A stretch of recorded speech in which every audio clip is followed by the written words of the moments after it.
श्रद्धास्थान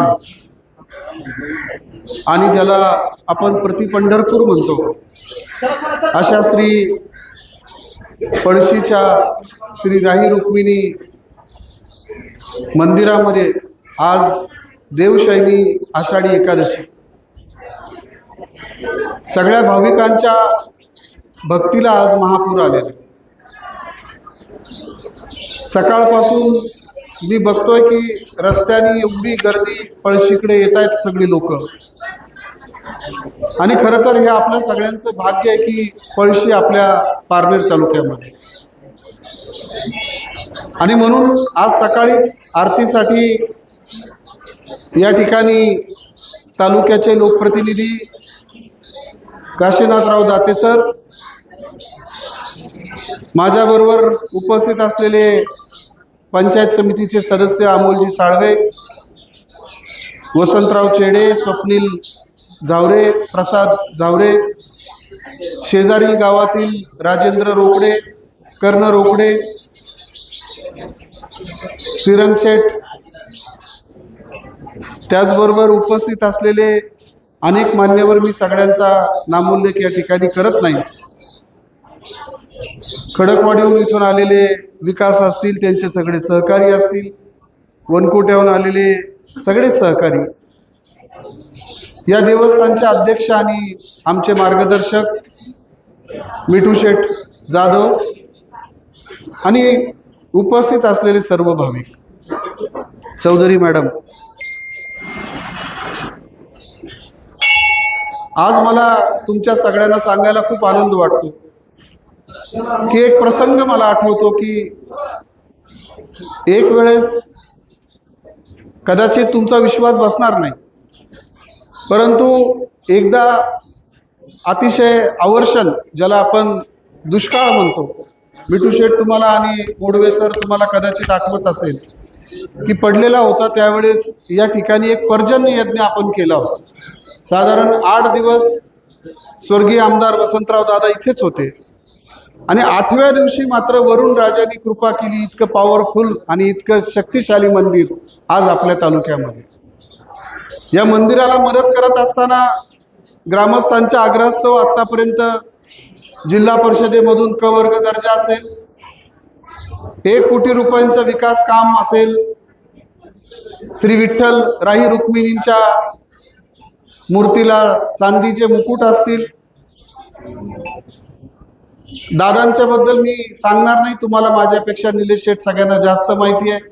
इथं असलेला बंधारा असेल, अनेक सभा मंडप असतील, ही त्यांच्या काळामध्ये झाली। आज आपल्या सगळ्यांची अपेक्षा इतकीच आहे की दरवर्षी भाविक वाढत चाललेत, दरवर्षी या ठिकाणी भाविकांची सोय करणं अत्यंत गरजेचं आहे, आणि म्हणून आता इथे खरं तर मोडवे सर आहेत का इथे?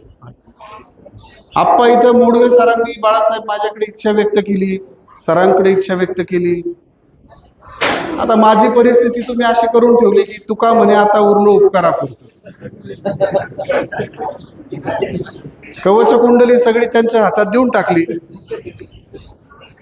पण असो, हा परमेश्वराचा दरबार आहे, या दरबारामध्ये आपण काम करत असताना अतिशय भक्तिभावाने, अतिशय श्रद्धेने आपण सगळेजण हे काम करणार आहोत।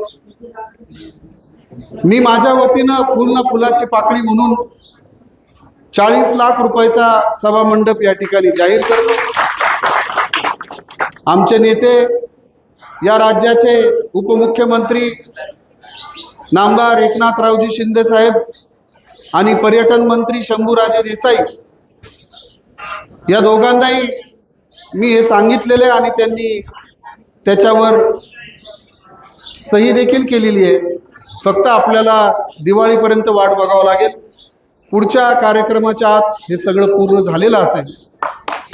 आता क वर्ग दर्जा मी दिला, ब वर्ग म्हणजे आता राज्य शासनाकडे गेलं,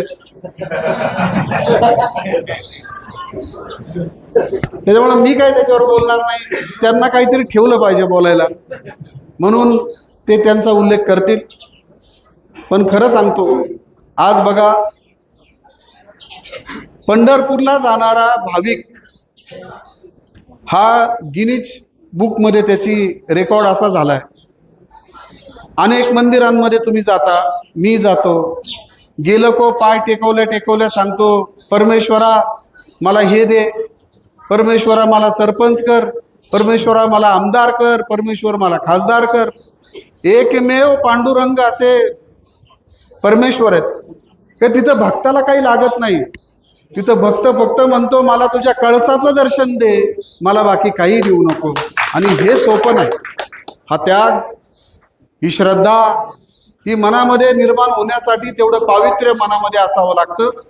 आणि निश्चितपणे हजारो लाखो वारकरी आज आपल्या सुखी संसाराची सोडून या साथ, बरोबर आहे, पाऊले चालती पंढरीची वाट. आणि या पंढरीला असंख्य लोक जात असतात. आणि या आजच्या या पळशीच्या या अतिशय प्राचीन अशा मंदिरामध्ये आपण सगळेजण, सगळे मतभेद विसरून, सगळे मनभेद विसरून आपण जसे एकत्र येत आहेत, तसंच याही पुढच्या काळामध्ये विठुरायाने आमच्या सगळ्यांना एकत्र ठेवावं आणि भरपूर असा पाऊस आपल्या सगळ्या शेतकरी बांधवांच्यासाठी द्यावा, ही विठुरायाच्या चरणी प्रार्थना करतो. आणि पुन्हा एकदा तुम्ही जी काही जबाबदारी छोटीशी माझ्यावर टाकली, ती जबाबदारी अत्यंत जबाबदारीने पूर्ण करण्याचं मी या ठिकाणी सांगतो. आणि माझे 2 शब्द संपवतो. रामकृष्ण हरी. जय हरी.